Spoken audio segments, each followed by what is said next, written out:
Okay, we're gonna do a slow flight now. Okay. This is one of the basic maneuvers that you learn when you're learning to fly. First maneuvers.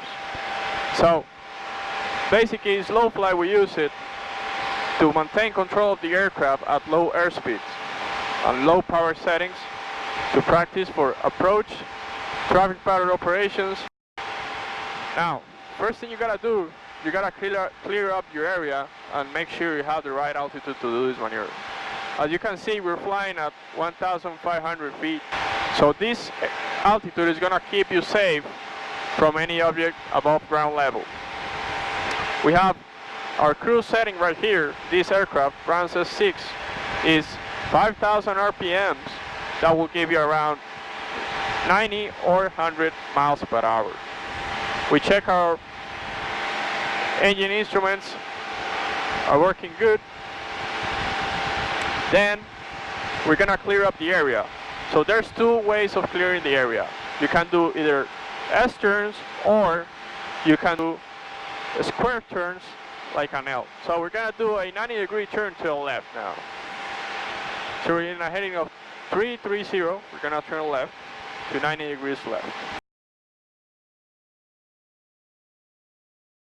Now, next thing we're gonna do a pre-manure check. Pre-manure check, we're gonna check in this aircraft, fuel valve is on. We check. We have our seat belts. Flight instruments are checked, and we have the right altitude, and we're gonna make a position report right here.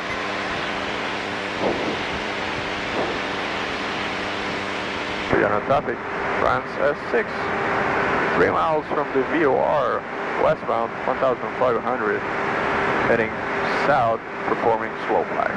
General traffic. Now we have our position report.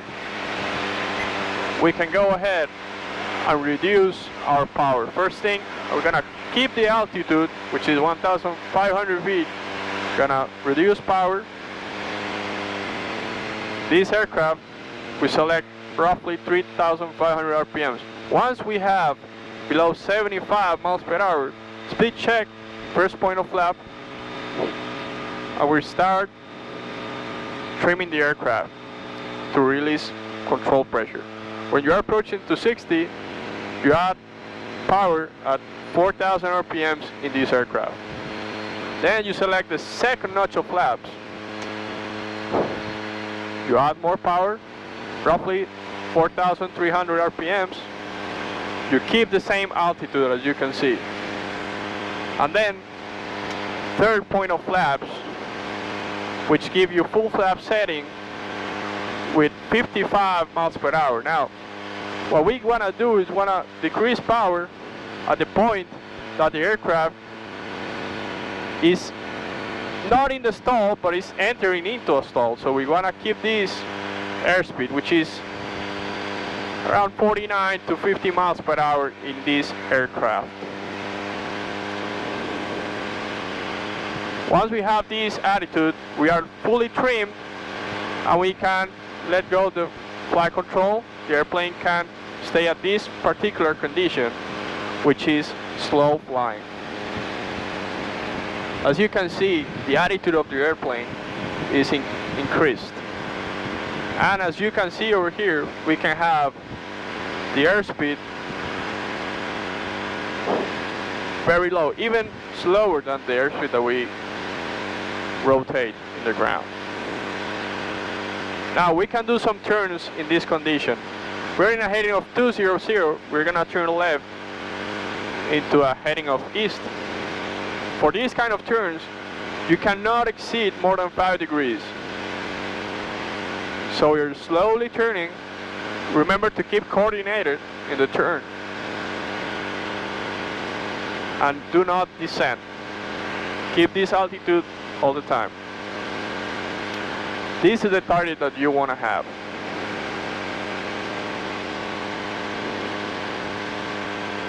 Once you have the heading that you want, which is east, right here, we can see. You keep this heading and you keep flying slow flight. Now, let's go ahead and recover from this maneuver. How you recover the slow flight?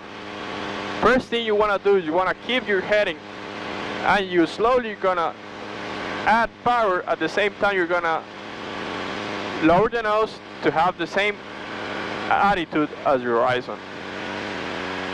So you start increasing power, and you keep the nose low, the same as your horizon. Once you have the airspeed, you start raising flaps, speed check, until you have full flaps up. Then you have the speed recovered, and then you have trim to release control pressures until you have your desired cruise, airspeed, and power settings, which is 5,000 RPMs. And you end the maneuver with 1,500 feet. Remember, when you're doing the maneuver, it's very important to look outside to check for traffic. Now we're gonna make a left turn to clear the area again.